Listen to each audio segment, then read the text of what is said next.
Okay, right. So I've been a big Doctor Who fan for years, really, since my childhood. It's something that I grew up on. And I can't believe the state of the show. Some people are going to say that it's really good and they're making real great TV, but I can't see it myself. Doctor Who has always been a show that has been progressive. It's had some messaging in there, but it hasn't been smacking you in the face with it. And I just feel that the whole standard of the show has gone downhill ever since really Peter Capaldi. Now, I don't blame Peter Capaldi for the state of Doctor Who.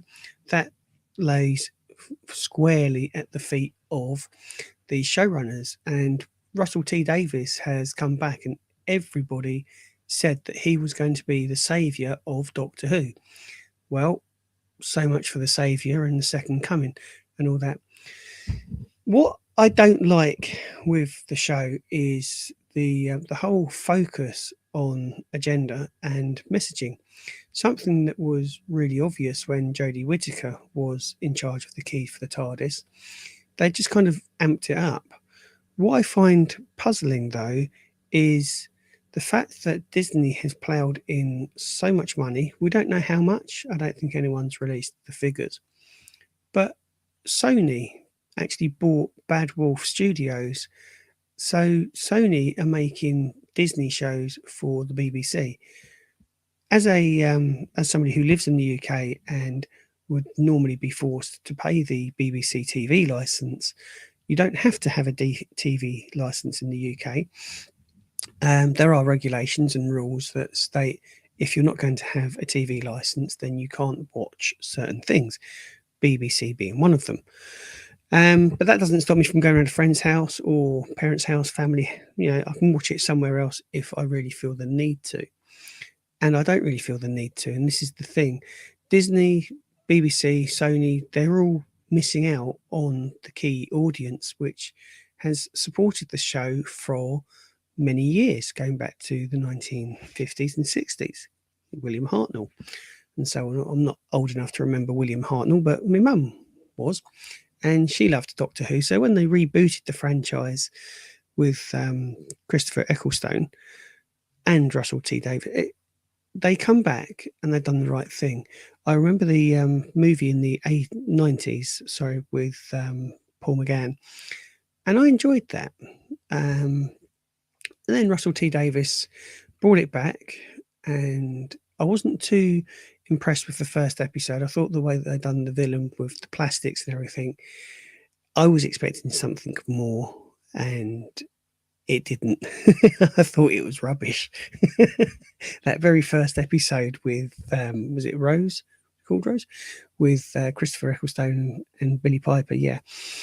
But I hung around. It had something about it, and this is the problem that I think New Who or New Who has is there's no magic, there's no spark, there's no quality anymore.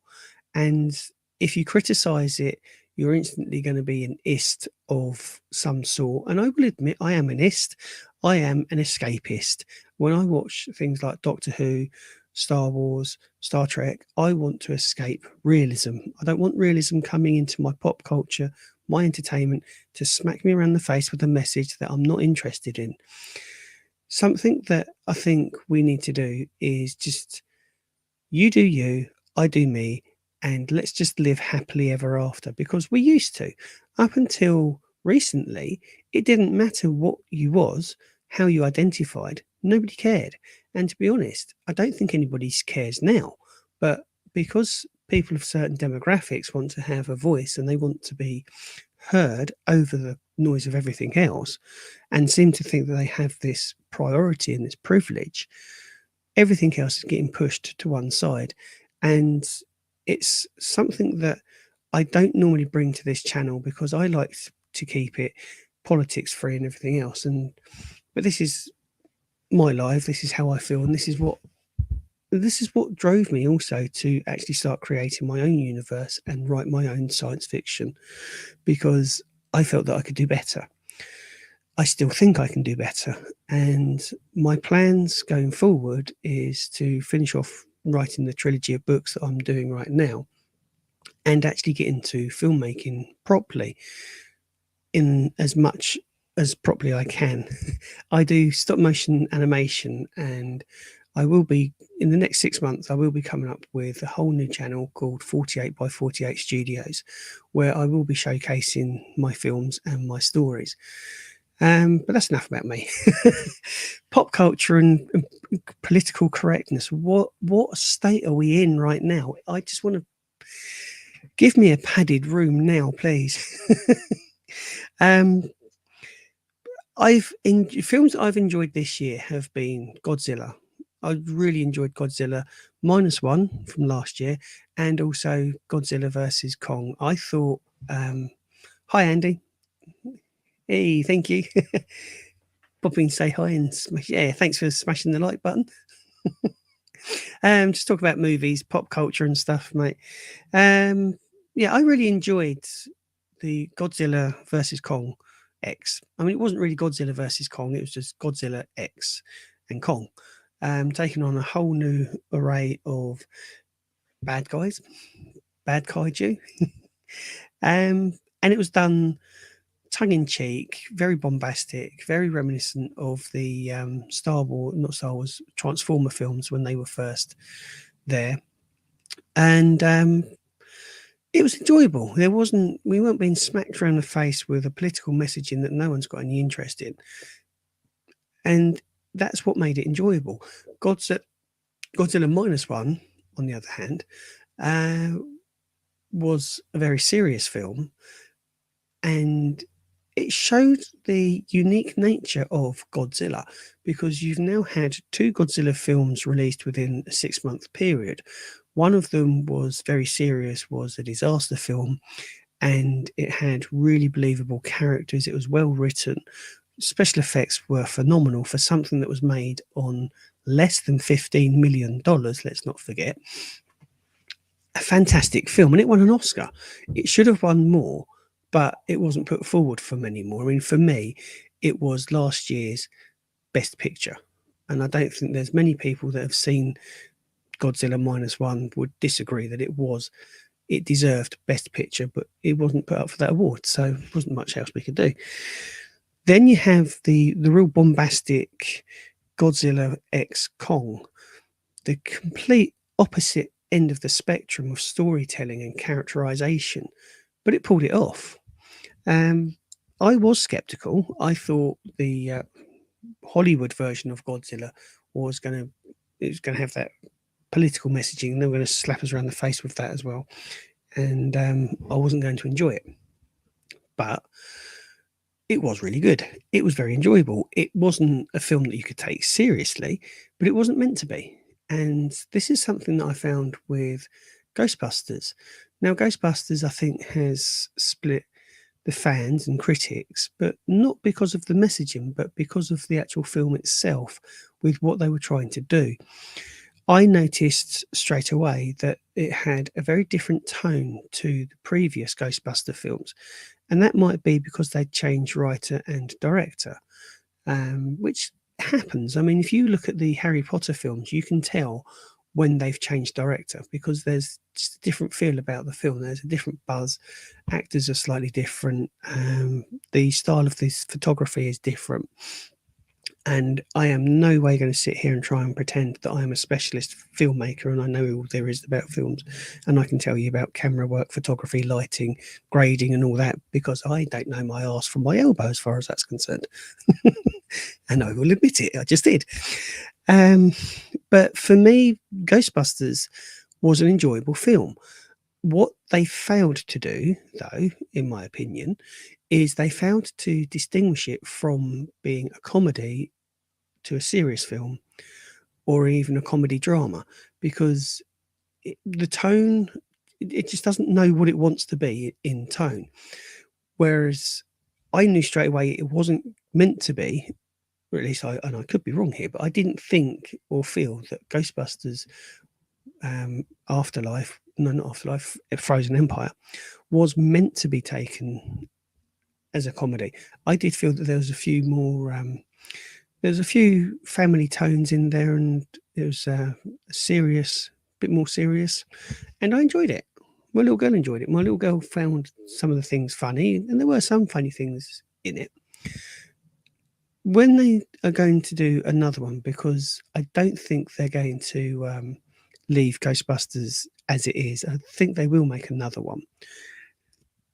I hope that they nail what that film is going to be, because at the moment, Ghostbusters is at a crossroads. They can make it either a comedy drama and be successful with it, or they decide that they'll go back to the roots and make it a proper comedy. Either way will be successful, but if they do another one that is too confusing for audiences and doesn't make its message, just talking about messages, but if it doesn't make the point, it's comedy, drama, drama, comedy. If it doesn't make that point, then people will switch off and the Ghostbusters franchise will possibly start losing some of its audience. And how does that all relate to Doctor Who? Well, quite simply, Doctor Who's lost the plot. I didn't have a problem with Jodie Whittaker, but I do feel what they did with Jodie Whittaker was a problem. For me, and this is how I would have done it with my own creativity, and I have made a YouTube video on this. I think if you're going to do something as drastic as change the gender of a character, back it up with a plausible in-universe reason as to why that's happened. And how would I do that for Doctor Who? Well, it is very simple. We know that there are, just wrecking my set here, we know that there are different realities in Doctor Who, because when Bad Wolf finished, Rose ended up being in a different reality with the Doctor that was human, thanks to Donna. So we know that there's different realities. So if you're going to make a sudden change, then why not make it believable and part of the story and generate something from that? How I would have done it is this. When Peter Capaldi regenerated, I would have had that regeneration such a cataclysmic, something major event, a real major event that shatters different universes and different realities. So when Peter Capaldi's Doctor regenerated, it had an intriguing effect in another universe where the Doctor in that universe was always a woman. The two regenerations collide, so the female Doctor from a totally different reality regenerates into our universe and our reality, and vice versa. Peter Capaldi's Doctor, then the revival is in that universe. Imagine the storylines, imagine the storytelling that you could have had with a female Doctor, and the quality, it would have opened it up so much more than just simply saying, oh yeah, he wants to be female now, so boom, there he goes, female. The other thing that doesn't make any sense if you're going to do that is, if you're the last of your kind and you want to reprocreate and produce more of your kind, then surely you'd find a way of doing that, and maybe becoming a female would help with that, so you wouldn't be the last of your kind. Therefore, you could possibly look at maybe, I don't know, repopulating the universe with half-time lords, maybe, don't know. So that never really made sense. If you look at it in nature, this is probably going to blow a hole in Finding Nemo. Clownfish. If something like that happens at the beginning of Nemo, where all the fish, bar one, get gobbled up by something else, the lone one, if it is male, will actually change gender to female, so it can then lay eggs and hopefully keep that little colony going by reproducing somehow. So surely if the Doctor has that ability and is the last of their kind, that would be the logical step, would it not?